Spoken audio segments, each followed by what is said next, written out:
Welcome to HardScript. Help me reach 5,000 subscribers. Support the video with a like and leave your thoughts in the comments. I regret every day with you. That was the sentence she dropped across the dinner table like it was nothing, like we were talking about the weather instead of a marriage built on 12 years of my loyalty. Her voice was calm, almost rehearsed, the kind of coldness that doesn't come in a burst of anger but from months of preparation. She didn't look angry. She looked free. I stared at her, fork still in my hand, the taste of food gone bitter in my mouth. She didn't flinch, didn't take it back, didn't soften the blow. Just sat there, sipping her wine like she had been waiting for this moment. I didn't ask why. I didn't beg. I didn't argue. I slipped my ring from my finger, placed it gently on the table between us, and said, "Then let this be the last one." Her eyes widened, just for a fraction of a second, like she hadn't expected me to respond that way. Maybe she thought I'd fight, shout, break down. Maybe she believed I would try to convince her that all those years meant something. But she didn't know me as well as she thought. Not anymore. The silence that followed was heavier than any argument. The clinking of her glass as she set it down sounded like a hammer striking nails into a coffin. I pushed my chair back slowly, not slamming it, not storming out, just standing with calm finality. She asked where I was going. I told her nowhere. I was already gone. That night, I didn't sleep beside her. I stayed in the guest room, staring at the ceiling, my ring lying on the nightstand like a severed chain. My chest should have been heavy with grief, but all I felt was clarity. Her words had killed whatever was left between us, and in killing it, they had freed me. The next morning, she acted as if nothing had happened. She poured her coffee, scrolled her phone, made casual comments about her schedule for the day. I watched her quietly, realizing she believed she still controlled the narrative. That I would swallow her poison, pretend it never happened, keep playing the dutiful husband. But she didn't realize the truth yet. Because that calm dinner she thought was her victory was actually her defeat. She thought she had wounded me.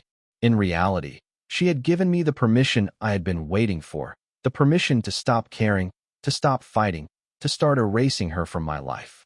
She thought she ended the conversation with control. She didn't see that she had just started a war she couldn't win. The morning after that dinner, something in the house felt different. It wasn't louder or colder, it was emptier. Like the echo after a door shuts for the last time. She moved around the kitchen in her robe, pretending nothing had been said. She asked if I wanted coffee, like she hadn't just buried 12 years with one sentence. I told her no. That was the first cut. I watched her carefully, not with love or longing, but with detachment. She thought she had dealt the killing blow and that I would limp behind her, desperate to patch up what she'd torn apart. But I wasn't bleeding. I was calculating.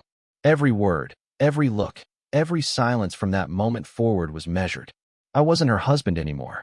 I was her shadow, watching her unravel in the absence of my care.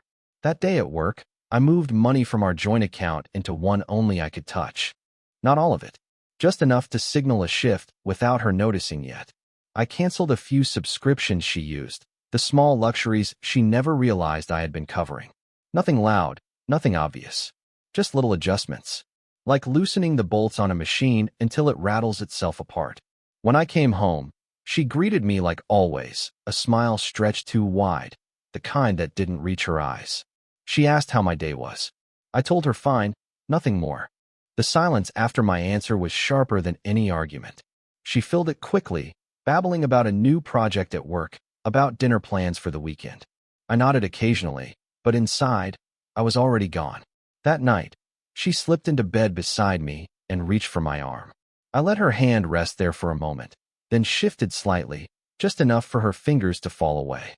She froze. I could feel her body tense beside me, waiting for me to reach back. I didn't. The weight of that absence was heavier than any words could be. Over the next few days, she tried harder. She cooked meals again, ones she hadn't bothered with in months. She wore dresses around the house instead of sweats. She laughed louder, touched me more, pretending the intimacy wasn't forced. But I stayed calm, polite, distant. Every effort she made was met with silence that told her more than anger ever could. She had said she regretted every day with me. Now, I was going to give her exactly what she claimed to want, freedom from me. Not through fights, not through begging, but through quiet withdrawal that left her grasping at air. She thought she had ended me with that one sentence. She didn't realize it was her own undoing. And the silence she created would soon be the cage she couldn't escape. By the end of that week, I had stopped doing the things that once defined me as her husband. I no longer filled her car with gas. I no longer fixed the little things around the house before she even noticed them were broken. The bills, the appointments, the maintenance, all the invisible weight I carried was no longer mine to hold. She didn't see it at first. She thought life would run the same as always, that my quiet obedience would carry her forward. But without me oiling the gears, the machine began to grind. The first sign came when her subscription box didn't arrive. She called the company, frustrated, not realizing I had already canceled it. The next came when her phone bill auto payment failed. She complained about errors in the system. I stayed silent, letting her drown in the chaos of details I once shielded her from. Her panic began to show in subtle ways. She hovered near me more often, asking questions she used to ignore. She asked why I was so quiet, why I wasn't talking. I smiled, calm, and told her I was fine. That word again, fine. It ate at her, because fine is a wall you can't climb. That weekend, she suggested we go out, like we used to, dinner and drinks. She spoke too fast, her eyes darting, like she was selling me something she didn't believe in herself. I told her I had plans. She froze, asking with who. I shrugged, said just people, and walked away. The silence that followed her was almost satisfying, but the cracks grew wider. One night, I overheard her on the phone, whispering to her sister. She said I was distant, that I was punishing her, that I had changed. Her sister must have asked what happened, because she went quiet. She didn't dare admit that she had looked me in the eyes and said she regretted every day with me. She didn't want the world to know the truth, that she had fired the first shot and now couldn't handle the recoil. Meanwhile, I had already begun moving pieces quietly. My name was on a new lease. A small apartment, nothing extravagant, but it was mine. I transferred more funds into the account she couldn't touch. Every step I took was steady, precise, designed to ensure that when I left, I wouldn't look back. She thought she was still in control, that she could soften her words with candles and dinners, erase her venom with a smile. But what she didn't understand was simple. Once a man hears his life dismissed as a regret, there is no path back. I wasn't angry. I wasn't broken. I was free. And she was just beginning to feel what true absence really looked like. Her unraveling became impossible to ignore when she started performing for me. That's the only way I can describe it. She cooked elaborate dinners she hadn't touched in years, setting the table with candles and silverware like it was some anniversary. She laughed too loudly at her own stories, touched my arm too often, her eyes darting for signs of approval. But there was nothing left in me to give. I ate quietly, nodded politely, and excused myself before dessert. Her smile collapsed the second I pushed my chair back. She whispered something about me being ungrateful, but I didn't answer. My silence was louder than any defense I could have offered. Later that night, I heard her moving through the kitchen, slamming cabinets louder than necessary, muttering under her breath. I stayed in the guest room, doors shut, listening. She thought anger would provoke me, drag me back into the game. But anger meant nothing to me now. I wasn't her opponent anymore. I was gone, and she was just arguing with a ghost. The next day, she tried a different approach. She dressed in the same way she had when we first dated, tight dress, makeup perfectly done, heels clicking across the hardwood floor. She lingered in the doorway while I read on the couch, waiting for me to look up. When I didn't, she asked if I noticed anything different. I said no without looking away from the page. The silence that followed was suffocating for her. For me, it was freedom. Meanwhile, I was executing the final steps of my plan. I had already moved half of my belongings to the new apartment. My documents, my valuables, even the small mementos that meant something only to me. The house we shared was no longer mine. It was a shell I walked through until the moment I decided to lock the door behind me for good. That weekend, her desperation took another turn. She posted a picture of us on social media, an old photo from years ago, captioned with some cliché about love enduring. Friends commented, telling her how beautiful we looked, how strong our marriage must be.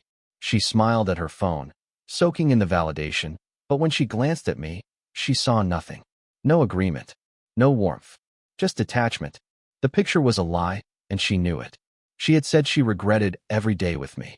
Now, she was fighting to prove to the world that wasn't true.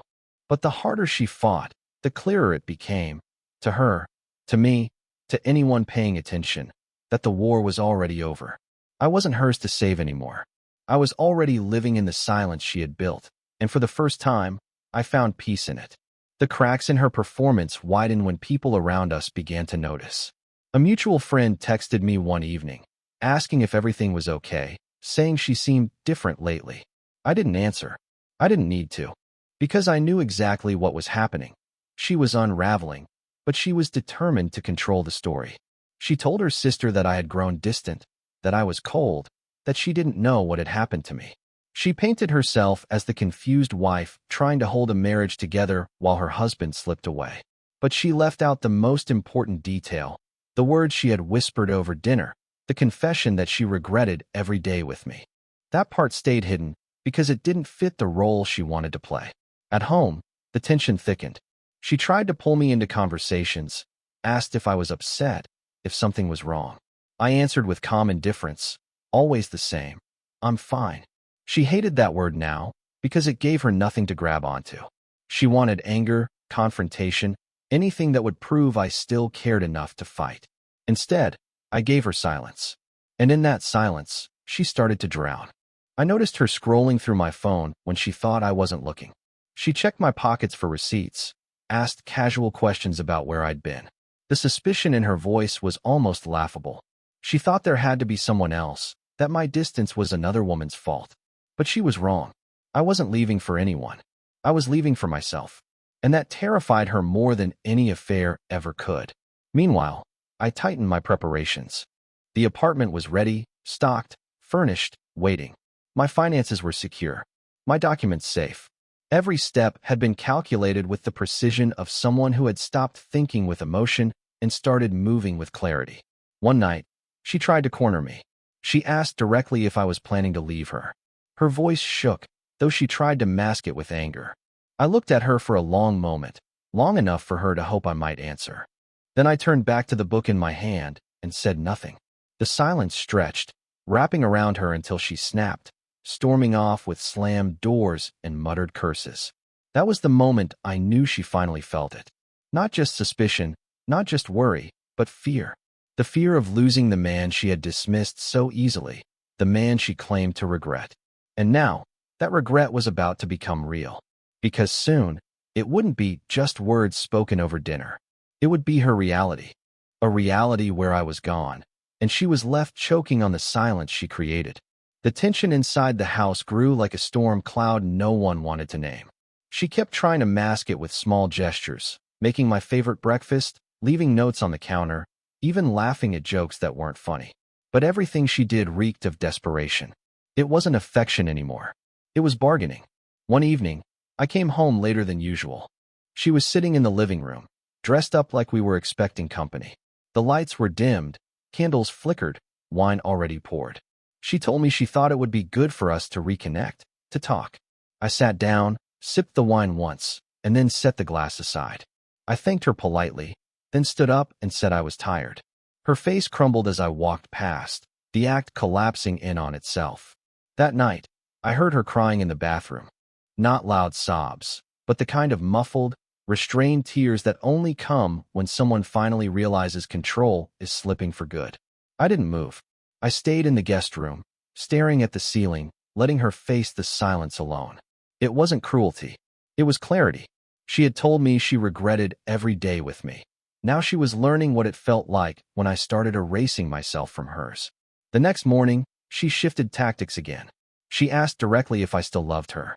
Her voice was trembling, though she tried to smile. I looked at her for a long moment, long enough for her to hope, and then I gave her the same word that had been my shield for weeks. Fine. I told her I was fine. Nothing more. That word left her speechless, because fine doesn't give closure. It leaves only doubt. Behind the scenes, I was nearly finished. My apartment wasn't just ready, it was lived in now. Clothes in the drawers, food in the fridge, a set of keys that never touched the counter in our house. Every day I spent under the same roof with her was temporary, a performance I endured until the moment I didn't have to anymore. She still clung to the illusion in public. She posted pictures of us, old ones, curated memories meant to prove we were still strong. People commented with words like perfect couple and relationship goals. She smiled at the screen, pretending. But when she looked at me, she saw the truth. The truth was simple. The man she had dismissed with those 7 words over dinner was gone. Not loudly, not violently, but completely. And the silence she once weaponized had become the very thing that would destroy her.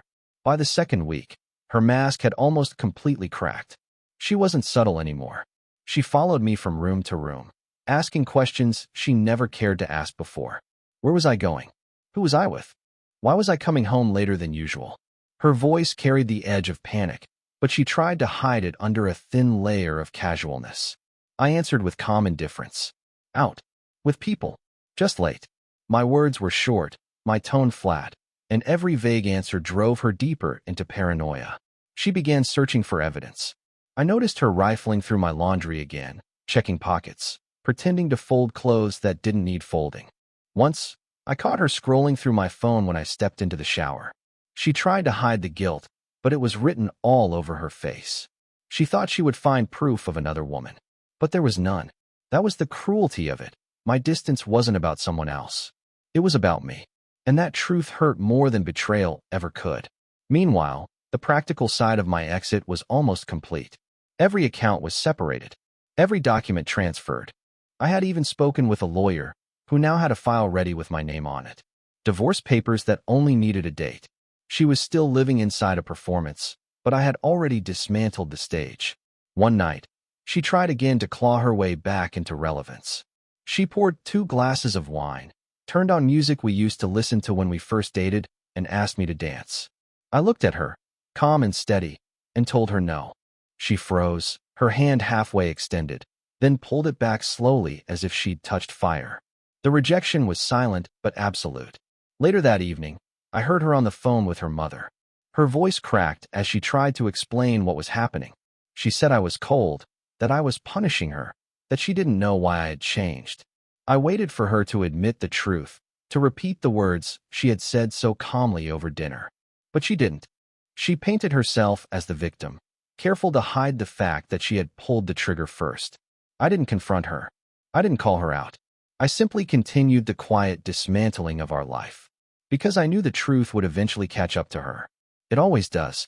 And when it did, it wouldn't come with shouting or slammed doors. It would come in the form of my absence, complete and final. The kind of absence you can't argue with, can't negotiate with, can't reverse. The kind that leaves nothing behind but silence. Her desperation began spilling into public view. She started showing up at my workplace unannounced, carrying lunch in a neat little bag, smiling too brightly, as if she could charm her way back into relevance. My coworkers looked surprised. Some even complimented her effort, but I saw the cracks in her eyes. She was performing, not for me, but for the audience, desperate to prove she still had a role in my life. I thanked her politely, set the food aside, and returned to my desk. The smile on her face wavered as she realized the performance wasn't landing.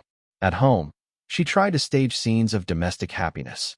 She lit candles at dinner, wore the perfume I once told her I liked, even slipped into bed with forced playfulness. But every move felt like an act, a desperate attempt to rewind time. And I wasn't interested in rehearsing old lines. I lay still, calm, untouchable, letting her feel the weight of her own silence pressing back at her. The irony was almost cruel. She had spent years dictating when affection would be given, tossing it out sparingly, as if I should be grateful for crumbs. But now, she was the one chasing it, reaching for a hand that no longer reached back. I wasn't withholding to punish her. I simply didn't need it anymore. I had detached completely, and she could sense it in every movement, every breath. Meanwhile, the new apartment was no longer just a plan, it was home. I had moved in nearly everything that mattered. Clothes, essentials, even a few personal things she didn't know I still kept. When I lay in bed there, I felt something I hadn't felt in years, peace. She still believed I was anchored to her, but in reality, I was only visiting the house we shared. My life was already elsewhere. One night, after another failed attempt at intimacy, she asked directly if I was planning to leave. Her voice trembled, though she tried to cover it with anger. I didn't raise mine. I looked at her, steady and calm, then turned away without answering. The silence that followed broke her more than any confession could have. She had once told me she regretted every day with me. Now she was living that regret, not as a weapon she could wield, but as a reality she couldn't escape. And the most painful part for her wasn't that I had someone else. It was knowing I had no one, and still chose to live without her. Because absence, when it's complete, is a colder punishment than betrayal ever could be. By the time she realized what was happening, it was already too late. I had moved almost everything out of the house, little by little, so quietly she never noticed. Important papers, clothes, valuables, they were all sitting neatly in my apartment across town. Each morning when I left for work, I carried a piece of myself away. Each night, I returned lighter, detached, watching her struggle to pretend that nothing had changed. Her suspicion turned into confrontation. She demanded to know why I was distant, why I wasn't engaging, why I wouldn't look at her the same way anymore. I gave her the same calm response every time. Nothing's wrong. I'm fine. And that word cut deeper each time, because she knew fine meant there was no path back. Fine meant I had closed the door. One evening, she invited friends over for dinner, staging a performance of a happy marriage. She laughed loudly, touched my arm, played the role of a loving wife. Our guests smiled, complimented us, called us perfect together. I played along, polite and calm, pouring wine and answering questions. But behind her forced laughter, I could see the panic. She knew the truth, even if no one else did. When the guests left, the silence between us was unbearable. She tried to speak, but I walked past her, leaving her to stare at the empty glasses on the table. That night, I didn't sleep in our bed. I stayed on the couch, staring at the ceiling, the lease to my apartment folded in my jacket pocket. My decision was final, and she could feel it in the air. She moved through the house like someone waiting for an earthquake, knowing it was coming but powerless to stop it. She began texting me during the day again, something she hadn't done in years. Messages that said she missed me, that she wanted to talk, that she was sorry. I read them, but I didn't reply. The silence on my end echoed louder than any argument we had ever had. She had once rationed intimacy, as if it were hers to control. Now, she was begging for scraps of attention I no longer cared to give. Every action she took was reactive now. Every smile forced, every gesture desperate, every word hollow. She had tried to dismiss 12 years of marriage with one sentence. Now, she was living inside that sentence, choking on the reality of what she had spoken into existence. And the cruelest part for her was simple. I wasn't angry anymore. Anger meant I still cared. But I didn't. I had already left, long before my body followed. The final morning was almost ordinary. She sat at the kitchen table scrolling through her phone, a cup of coffee untouched in front of her. The house was quiet, but not peaceful. Heavy, tense, filled with the weight of things unsaid. I walked in, jacket over my arm, my keys in my hand. She looked up at me like she wanted to speak, like she wanted to rewind everything, but her mouth stayed closed. I placed my ring on the counter beside her coffee. She froze, staring at it, her phone slipping from her hand. She whispered something I couldn't hear, maybe an apology, maybe a plea. I didn't lean closer to find out. I had no need for her words anymore. I had already heard the only ones that mattered. I regret every day with you. I walked to the door, calm and steady. No bags, no drama. My life was already moved. This was just the final step. She asked where I was going, her voice sharp with panic now. I told her I had things to do. And then I left. The air outside was sharp and cool, cleaner than anything I had breathed in years. I got into my car, started the engine, and drove. Each turn of the wheel pulled me further away from the cage I had lived in. When I reached my apartment, the silence inside felt different. It wasn't heavy or suffocating. It was light, free, mine. That night, my phone lit up with calls and texts. Her name flashing again and again. She asked if we could talk, if I was okay, if we could fix things. I stared at the screen, unread messages piling up. Then I set the phone down, face first, and poured myself a drink. For the first time in years, I didn't feel the urge to explain myself. I didn't feel the need to be heard. Because the truth was simple. She had spoken her regret out loud, and I had given her exactly what she claimed to want. Every day without me. Every night in silence. Every meal alone with her own words echoing back at her. She thought regret was a weapon. She thought it made her powerful. But in the end, regret became her prison. I didn't slam the door. I didn't shout. I didn't fight. I simply disappeared from her world. And in the silence I left behind, her words finally became real. Drop it in the comments. Hit subscribe. This is where we talk about what doesn't get forgiven.